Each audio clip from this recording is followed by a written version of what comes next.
Hola, buenos días. Hoy día vamos a hablar acerca de la evaluación radiológica del tórax. Yo soy médico radiólogo, asistente de tomografía del Departamento de Diagnóstico por Imágenes. Soy médico radiólogo tutor de la especialidad de radiología del Hospital Nacional 2 de Mayo. Soy profesora de la Universidad Nacional Mayor de San Marcos y de la Universidad Particular de San Martín de Porres. El día de hoy, como siempre, se inician las clases con las consideraciones anatómicas básicas, ¿no? Empezaré diciendo que la evaluación del tórax la podemos hacer a través del estudio básico radiológico de una radiografía simple de tórax. Continuaremos, si hay duda diagnóstica o precisión diagnóstica, a través de una tomografía. Y actualmente se está utilizando el PET-CT, que tiene que ver fundamentalmente para la evaluación de los tumores, si hay duda diagnóstica entre benignidad o malignidad. La resonancia magnética se deja exclusivamente para lo que es evaluación del mediastino, pero no así para lo que es parénquima pulmonar. Aquí les muestro una radiografía de tórax en póstero anterior, en vista frontal, donde localizaremos las estructuras anatómicas radiológicas como el tráquea, el vértice pulmonar, el parénquima pulmonar, esta es su radiolucencia normal. Otra estructura, vemos aquí los vasos cortados, el ilio pulmonar en su lado derecho, en su lado izquierdo. ¿No? Si nos referimos a lo que es la pared torácica, diremos que los arcos costales están de densidad normal, las partes blandas normales, y vemos que están ambos hemidiafragmas, teniendo en cuenta que el hemidiafragma derecho se encuentra un poco más elevado debido a la sombra que le produce el hígado en relación a lo que es el hemidiafragma del lado izquierdo. Si evaluamos el mediastino, veremos que el primer arco corresponde al arco aórtico, el segundo arco al tronco de la arteria pulmonar y la aurícula izquierda, y el tercer arco corresponde al ventrículo izquierdo. En el borde cardíaco derecho tenemos que el primer arco corresponde a la vena cava superior, el segundo a la aurícula derecha en su totalidad. Otra consideración anatómica son los segmentos básicos, ¿no? Aquí tenemos una radiografía de tórax en póstero anterior, en visión frontal, y a su lado derecho vemos la radiografía frontal, donde localizamos el lóbulo superior con sus 3 segmentos, que posteriormente lo vamos a ver. Solamente ahora nos fijamos que está ocupado por el lóbulo superior, y aquí como vemos que la totalidad casi en la visión frontal corresponde al lóbulo pulmonar del lado y el lóbulo inferior del lado derecho. Aquí vemos, sabemos además que tenemos 2 fisuras, ¿no? Una mayor y una menor, y que la menor delimita 2 segmentos además, evidenciando lo que es el lóbulo medio del pulmón derecho. En el lado izquierdo, debido a que tiene solamente una fisura mayor, que se proyecta básicamente desde el quinto arco, desde el quinta vértebra dorsal hacia la región anterior, lo que se encuentra por la línea imaginaria hacia la parte superior, vemos que se localiza el lóbulo superior izquierdo, y por la parte inferior vemos al lóbulo inferior. Ahora delimitaremos cada segmento. Hemos dicho que en el lado izquierdo tenemos 3 lóbulos, 2 lóbulos en el lado izquierdo, que tenemos 2 fisuras, una mayor y una menor, que la fisura mayor con la intersección de la fisura menor van a localizar al lóbulo superior del lado derecho, y que este lóbulo superior se va a subdividir en 3 segmentos. El lóbulo, aquí tenemos el segmento 1 del lóbulo superior, y que en el corte inferior, que vemos el corte axial de tomografía, se correlaciona hacia el ápice, dando la formación del segmento 1. Seguimos entonces hacia la parte posterior de este lóbulo superior, tenemos el segmento 2, que se localiza en la parte posterior. ¿Qué más tenemos? Tenemos el segmento anterior de ese lóbulo superior, que está dado por el segmento 3, que no lo visualizamos aquí todavía, pero que en la siguiente imagen, o en su defecto en el lóbulo izquierdo, lo estamos acá visualizando el segmento 3 que corresponde a la parte anterior de ese lóbulo superior. Entonces acá tenemos, sabemos que la cisura menor con la intersección de la cisura mayor en su parte inferior me va a delimitar el lóbulo medio. Entonces este lóbulo medio corresponde a dos segmentos, el segmento lateral y el segmento medial. Entonces al lateral tenemos que es el segmento 4 lateral, y el segmento medial que es el segmento 5, que lo visualizamos claramente en la tomografía. Entonces el segmento 5 es el que está cerca al corazón y el segmento 4 es el segmento lateral. Continuamos con la visualización. Acá estamos, acá otra vez, ¿no? Tenemos el segmento medial, que es el segmento 5 que corresponde al lóbulo medio. Entonces, ahora vamos con el lóbulo inferior, y en el lóbulo inferior tenemos el primer segmento, el apical superior, que corresponde al segmento 6 y se correlaciona aquí con el segmento en el corte axial tomográfico, que este se va a localizar por detrás de la carina, ¿no? Siempre encontramos ahí en ambos lados, tanto al lado derecho como al lado izquierdo. Vemos el segmento 7 es el segmento del lóbulo inferior del lado derecho, que lo encontramos muy cerca de la aurícula del lado derecho, ¿no? Acá está el segmento 7. Seguimos con el segmento 8, que es lateral al segmento 7. Acá tenemos el segmento 7 muy adyacente a la aurícula y el segmento 8 adyacente al segmento 7. Y los dos segmentos que vienen a continuación, que son posteriores, que es tratado por el segmento 9 y el segmento 10, que lo vemos muy juntos en la parte posterior de este segmento axial de tomografía. Cosa similar pasa en el lóbulo pulmonar del lado izquierdo, ¿no? De tal manera que sabemos que en el lóbulo pulmonar superior tenemos también tres segmentos, solo que el segmento 1 y 2 están unidos, y hay el segmento 3 en la parte anterior, que no hay lóbulo medio porque todo es lóbulo inferior, sino que está la língula, y la língula se divide en segmento 4 y segmento 5, que en el lóbulo inferior no hay propiamente un segmento 7, sino está fusionado el segmento 7 y 8, y de ahí el resto es prácticamente igual. Entonces aquí estamos viendo el ápico posterior, ¿no? Que está unido, segmento 1 y 2, estamos haciendo ya básicamente un resumen. Aquí estamos viendo en la parte anterior, ¿no? El segmento 3, aquí está el segmento 3 correlacionado. En el lóbulo inferior acá tenemos la língula, ¿no? Que acá está el segmento 4 y el segmento 5, igual lateral y medial. Tenemos el segmento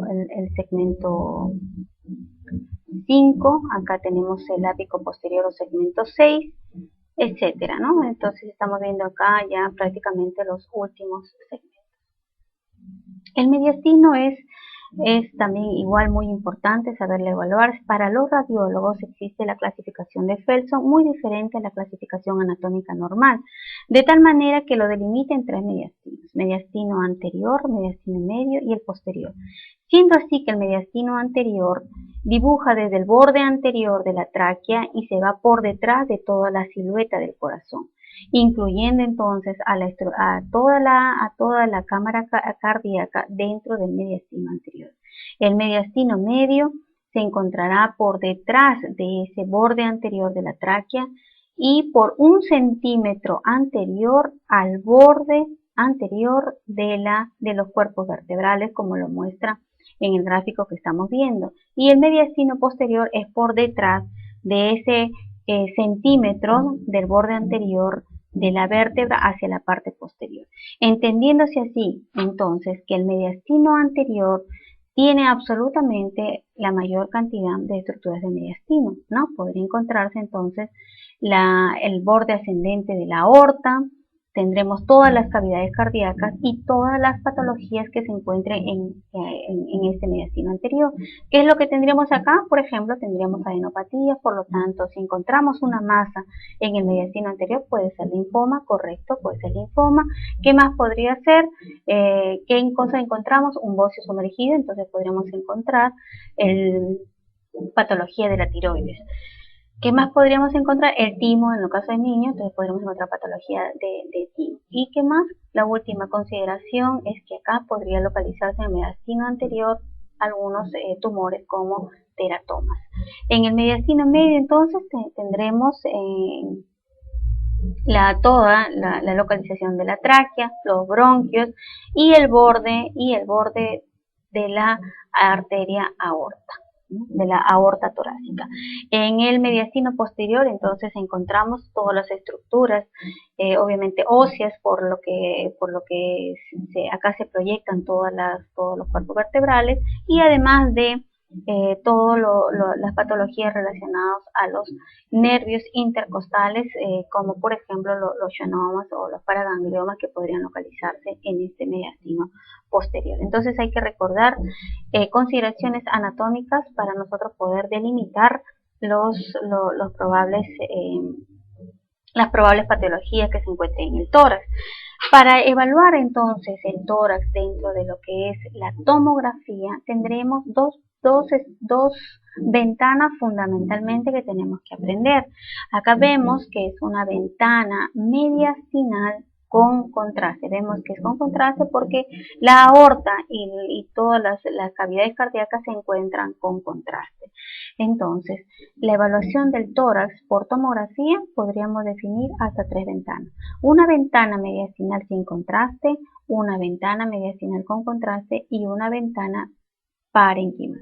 ¿Cuál es la importancia de cada una? ¿Por qué la dividimos así? Y es que en cada ventana mediastinal, como su mismo nombre lo dice, evaluaremos las estructuras mediastinales. ¿Cuáles son las que estamos viendo? Los troncos supraórticos, la aorta, el infundíbulo de la arteria pulmonar y sus ramas, también podríamos encontrar ganglios, el corazón y pericardio, pared y todo lo visible del abdomen superior, como son el hígado, el vaso, etcétera. La ventana pulmonar fundamentalmente tiene dos finalidades, ¿no? Evaluar el parénquima pulmonar, que lo estamos viendo, que lo estoy señalando acá. Este es el parénquima pulmonar normal visto en lo que es una tomografía de alta resolución. Eso quiere decir TECAR, tomografía de alta resolución, y la vía aérea, como cuáles, la tráquea y los bronquios que estoy señalando con el puntero, ¿no? Entonces, no olvidar la tomografía de tórax, fundamentalmente evaluada por ventana mediastinal y ventana pulmonar, y todo lo que hemos explicado hasta ahí. Entonces, nosotros para evaluar, ya sabemos, ya tenemos las consideraciones anatómicas, ya sabemos para qué sirve cada estudio. Ahora, entonces, entraremos ya empecemos a evaluar ya las patologías. Y antes de ver las patologías, necesito una consideración anatómica importante. Nosotros sabemos que el pulmón, su unidad básica funcional, es el lobulillo pulmonar secundario. Acá vemos, este es el lobulillo secundario pulmonar, el lóbulo pulmonar o el lobulillo pulmonar secundario. Entonces, ¿en qué consiste este lobulillo pulmonar secundario? Va a tener dentro, ¿no? Va a tener dentro, entonces, los sacos alveolares, y tenemos un intersticio. Entonces, muy importante de tener la consideración que nosotros tenemos un intersticio y que tenemos la parte alveolar propiamente dicha. ¿En qué consiste este intersticio? Va a tener un intersticio peribroncovascular, va a tener el intersticio subpleural, va a tener el intersticio interlobular y va a tener bueno, ya lo mencionamos, el intersticio peribroncovascular. ¿Por qué es importante esto? Porque aquí se genera patología justamente en el intersticio y se le va a llamar patrón intersticial. Mientras todo aquello que ocurra dentro de los sacos alveolares se le llamará entonces patrón alveolar. Y de ahí los dos grandes patrones que nosotros acostumbramos a dictarles en las clases, ¿no? ¿A qué se le denomina patrón alveolar y a qué se le denomina patrón intersticial y cuáles son las patologías que vamos a evaluar? Entonces, aquí estamos viendo las venas, el vaso linfático, porque todo esto se enferma y todo esto da un patrón característico. Entonces, los grandes patrones, como ya he venido mencionando, el patrón alveolar, que es el más común, el que todos debemos conocer, el patrón intersticial, el patrón nodular y de masa, el patrón atelectásico, el pleural y el vascular. Por razones de tiempo vamos a tomar los más importantes nada más, ¿no? Entre ellos el patrón alveolar fundamental. Entonces, el patrón alveolar ya hemos definido que se va a encontrar enfermo, entonces el aire está enfermo, lo que es el alveolo. ¿Y por qué se enferma el alveolo? Porque este puede estar conteniendo líquido, por ejemplo, trasudado o exudado, o tal vez sangre en el caso de hemorragia, o por células cuando se trata de una neoplasia. Entonces, el patrón alveolar quiere decir que el alveolo está enfermo por alguna de estas circunstancias, ya sea líquido o sea célula. Muy, muy sencillo. Entonces, ¿cuáles son los signos radiológicos que yo debo evaluar para decir que estoy frente a un patrón alveolar? Veo entonces que tiene que ser una radiopacidad mal definida, los bordes imprecisos, presencia de broncograma aéreo, el aspecto algodonoso y que puede o no tener alteraciones del volumen. Entonces, vamos a ver que este patrón alveolar tiene otros subpatrones. Por ejemplo, el patrón alveolar segmentario, el patrón alveolar difuso, es decir, varios focos en un pulmón o en los dos pulmones. Y vamos a tener el patrón alveolar generalizado cuando ambos pulmones se van a enfermar de manera simétrica. Ahora lo voy a desarrollar. ¿Qué quiere decir el patrón alveolar segmentario o lobular? Por ejemplo, una neumonía segmentaria. El patrón alveolar quiere decir que es este alveolo que está enfermo, ya hemos dicho por líquido, por exudado, y que va a traducir a lo que es la radiografía a través de imágenes radiopacas. Esta puede tener, y hemos visto también que tiene el lóbulo superior tiene varios segmentos, no que tiene un lóbulo superior, uno anterior, uno posterior, como en este caso que vemos que hay un segmento solo enfermo, por lo tanto este es un patrón alveolar segmentario, quiere decir que un segmento solo está enfermo, pero puede comprometer los tres segmentos y sigue siendo segmentario, pero si sigue siendo segmentario, pero como ya ocupó los tres lóbulos, recibe el nombre de lobular. ¿Cuáles son las características entonces? Recordemos, una radiopacidad, sus bordes y contornos son mal definidos, no los puedo definir. Presencia de broncograma aéreo, les estoy señalando aquí y las flechas también. Por favor, sigan el puntero, ahí vemos lo que es el broncograma aéreo. ¿Qué más estamos viendo? Que acá está siendo delimitado por una de las fisuras, pero que el volumen no se ha visto alterado. Entonces, estas son características básicas. Entonces, aquí estamos viendo el patrón alveolar segmentario. Aquí es para que ustedes este gráfico, este diagrama les enseñe a identificar el broncograma aéreo. Esto entonces, aquí estamos viendo que los tres segmentos, ¿no es cierto?, están comprometidos, entonces sería un patrón segmentario lobular, ¿no es cierto?, porque está ocupando todo el lóbulo. ¿Y cómo se ve en tomografía?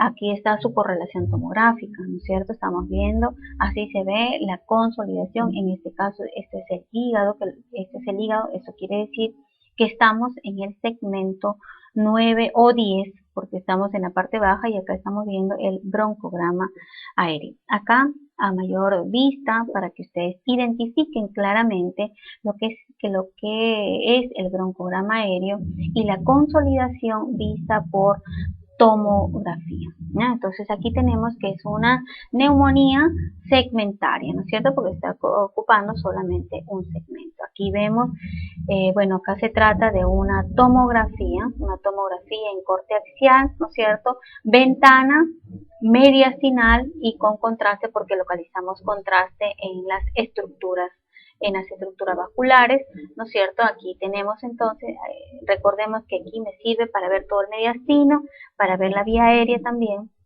si tuviera algún tumor dentro, y sobre todo la patología, si se consolida. Entonces aquí estamos viendo una consolidación con broncograma aéreo, el diagnóstico es probable neumonía, y aquí en el mediastino estoy delimitando lo que es una adenopatía.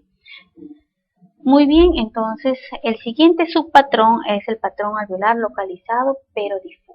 Eso quiere decir que ya no está en un solo lóbulo, sino que está comprometiendo más de dos segmentos o lóbulos, o en su defecto estamos viendo el compromiso de los dos campos pulmonares. Acá vemos una tomografía en corte axial, ¿no es cierto? Corte axial con ventana parenquimal, ahora ya me están siguiendo, en ventana parenquimal donde veo una extensa consolidación, ¿no es cierto? Con broncograma aéreo, con bordes y contornos mal definidos que está comprometiendo acá todo el lóbulo, ¿no es cierto? Lo que ya identificamos, esto es parte del lóbulo superior, ¿no es cierto? Todo el lóbulo superior, y acá también estamos viendo otra imagen de similares características. Cuando ustedes evalúan múltiples segmentos en ambos pulmones o múltiples segmentos del lóbulo superior y del lóbulo inferior, como es este caso, entonces estamos hablando de una bronconeumonía. No se olviden, entonces el patrón segmentario pero difuso que compromete ya los dos pulmones, estamos hablando de bronconeumonía. ¿Cuál sería su diagnóstico diferencial si el paciente viene, por ejemplo, a la emergencia y tiene tos, expectoración, dificultad respiratoria, y encontramos que tanto en la radiografía como en la tomografía ambos pulmones comprometidos? Entonces en patrón segmentario nosotros inmediatamente diremos que se trata de una bronconeumonía o que se trata de un síndrome de distrés respiratorio del adulto, ¿correcto? Entonces muy bien, acá estamos viendo que se trata de un bronconeumonía. ¿Y cómo es cuando el patrón alveolar generalizado bilateral difuso? Aquí quiere decir ya prácticamente es simétrico. Esta palabra es importante de nosotros definir que el patrón alveolar generalizado, pero que es simétrico, corresponde ya a un patrón clásico conocido por todos nosotros de lo que es un edema agudo pulmonar. Entonces, el famosa imagen en alas de mariposa que nos hace el diagnóstico de edema agudo pulmonar. Muy bien, entonces tocamos dos aspectos importantes, ¿no es cierto? Tocamos que el lobulillo secundario pues tiene alvéolos y tiene intersticio. Hemos visto cuando se enferma el alvéolo, ¿no? Ahora vamos a ver cuando se enferma el intersticio. Y el intersticio, pues, como yo les mostré al inicio, ¿no? Tiene un intersticio peribroncovascular, un subpleural y un interlobular. Entonces, aquí tenemos, ¿no? Un compromiso del intersticio peribroncovascular, un parenquimatoso o acinar y un intersticio subpleural. ¿Y cuáles son los signos radiológicos característicos?